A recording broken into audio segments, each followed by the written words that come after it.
Bilang isang tao na lumaki sa isang Christian country ay pag tinanong tayo kung paano nagsimula ang mundo, kung pagbabasihan ng Biblia, marami sa atin ang sigurado ay nakakaalam o pamilyar sa 7 araw ng paggawa ng Panginoon sa sanlibutan. Yung tipong sa unang araw, Genesis 1:3-5, at sinabi ng Diyos, magkaroon ng liwanag. At nagkaroon nga na siyan ang Diyos ng ito'y pagmasdan.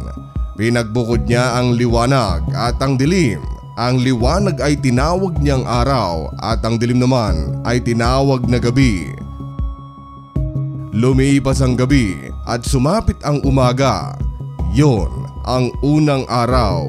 Andyan din siyempre noong ika-6 na araw ang paggawa niya naman ng mga hayop, kabilang na rin ng mga tao na sina Eva at Adan. Para sa ika-7 araw naman ay ang Sabbath Day na kung tawagin, kung saan nang matapos na niya ang lahat ng kanyang mga obra ay nagpahinga na ang Panginoon. So 7 sumatotal na araw ang kanyang ginugol para gawin ang lahat. Pero alam mo ba na ang numerong 7 ay may napakalaking role din pala, hindi lang sa kung paano nagsimula ang lahat, kundi sa kung paano rin magtatapos ang sanlibutan.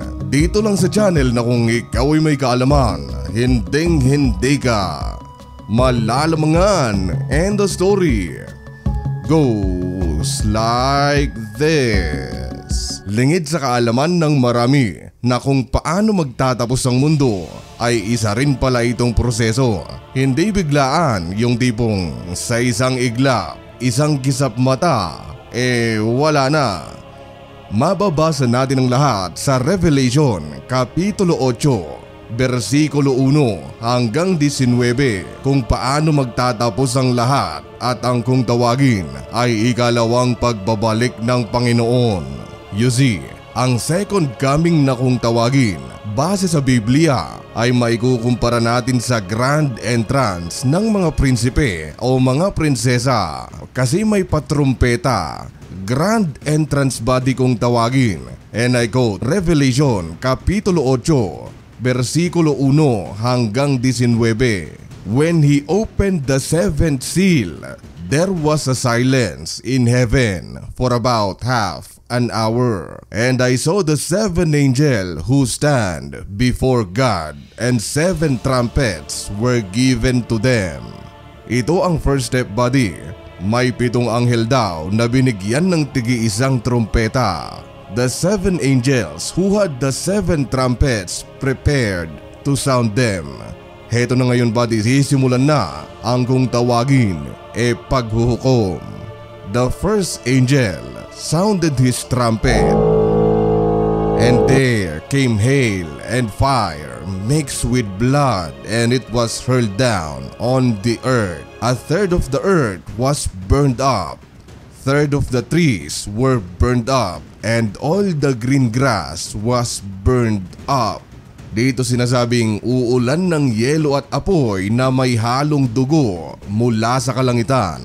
Masusunog ang lahat ng puno, mga damo, at ang dating kulay berdeng lupain ay magkukulay abo. Sunod, step 2 na tayo, buddy. The second angel sounded his trumpet, and something like a huge mountain, all ablaze, was thrown into the sea. A third of the sea turned into blood, third of the living creatures in the sea died, and the third of the ships were destroyed.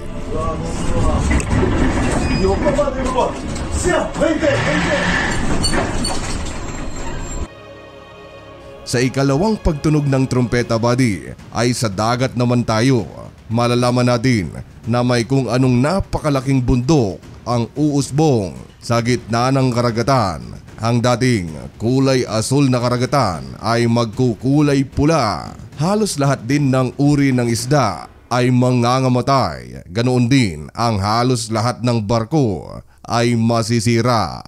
And here we go with the third step. The third angel sounded his trumpet. A great star blazing like a torch, fell from the sky on the third of the rivers and springs of water. The name of the star is Wormwood. A third of the waters turned bitter and many people died from the waters that had become bitter.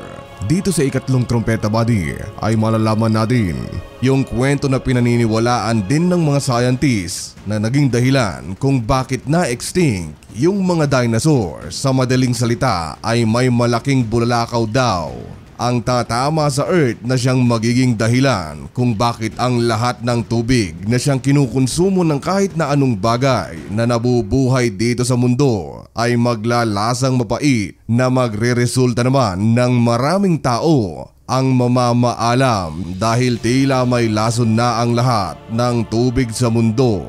And now, we will go with the fourth step. The fourth angel sounded his trumpet. And I quote, "The fourth trumpet attacks the sky, affecting the sun, moon, and stars, and a third of the sun was struck, a third of the moon, and a third of the stars, so that a third of them turned dark. A third of the day was without light, and also a third of the night." Sa pang-apat na pagtunog ng trompeta buddy ay malalaman natin na tatamaan ng Judgment Day ang araw, buwan at mga bituin. Dito sa talatang ito ay malalaman natin na ang araw at buwan ay hindi nagagana ng maayos ayon sa kanilang pagkakagawa. Magkakaroon ng kadiliman sa sanlibutan, mapa-araw o mapagabi. So nasa na ba tayo buddy? Panglima, the fifth angel sounded his trumpet, and I saw a star that had fallen from the sky to the earth. The star was given the key to the shaft of the abyss. When he opened the abyss, a smoke rose from it like a smoke from a gigantic furnace. The sun and the sky were darkened by the smoke from the abyss, and out of the smoke, locusts came down the earth and were given the power like that of scorpions of the earth. They were told not to harm the grass of the earth or any plant or tree, but only those people who did not have the seal of God in their foreheads. They were not allowed to kill them, but only to torture them for 5 months. And the agony they suffered was like that of the sting of a scorpion when it strikes. During those days, people will seek death but will not find it. They will long to die, but death will elude them. Dito buddy may isang star, anghel mula sa kalangitan ang bababa dito sa mundo. Kasabay nito ang pagbubukas daw ng abyss na siyang naglalaman ng mga lukos o mga peste. Pero di tulad ng karaniwan nilang ginagawa, yung kumain ng mga pananim ay inutusan daw sila na huwag atakihin ang kahit na anong natitirang mga puno o halaman. Bagkus ang tatargetin nila ay ang mga natitirang tao na walang selyo ng Panginoon sa kanilang mga noo. Hindi lang yon dahil hindi daw nila tuluyang tatapusin ang kanilang buhay. Bagkus, lubos na papahirapan lang umano nila ito ng 5 mga buwan. And here we go buddy with the second to the last. The sixth angel sounded his trumpet, and I hear the voice coming from the 4 horns of the golden altar before God. It said to the 6th angel who had the trumpet, "Release the 4 angels who are bound at the great river of Euphrates." And the 4 angels who had been kept ready for this very hour and day and month and year were released to kill a third of mankind. The number of the mounted troops was twice 10,000 times 10,000. I heard their number. Dito ba di may interpret natin ito na napakaraming army o sundalo ang roronda sa buong mundo upang suyurin ito at isa-isa nilang tatapusin ang buhay ng bawat isang tao nang walang kalaban-laban. Ngayon, siguro kung sa unang beses mo pa lang na maririnig ang kwento tungkol dito sa 7 trumpets na mababasa sa Biblia, ay maiisip mo na sa likod ng lahat ng nangyari na pinag-usapan natin ay magbabalik loob na sa Panginoon ang mga taong natitira. Kasi ang mundo ay tila impyerno na sa dami ng nangyari.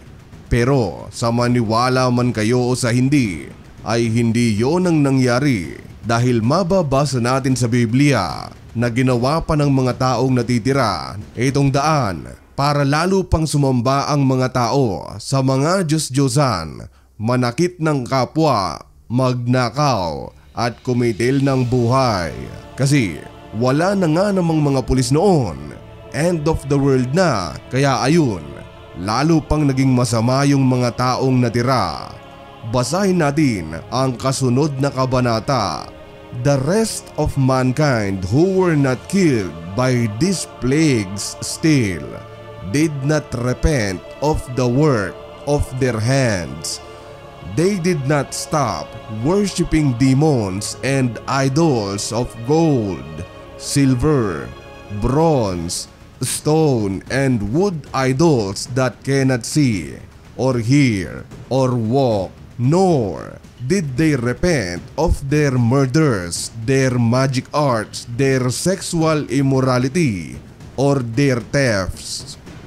And last but definitely not the least ay ang panghuling trompeta, the 7th trumpet body, and I quote, "The 7th angel sounded his trumpet, and there were loud voices in heaven which said, The kingdom of the world has become the kingdom of our Lord and of his Messiah, and he will reign forever and ever." At oo nga pala buddy, remember yung number 7 na sinasabi ko kanina? Dahil ang lahat ng ito, lahat ng pinag-usapan at ibinahagi ko sa inyo ay mangyayari sa loob ng 7 mga taon.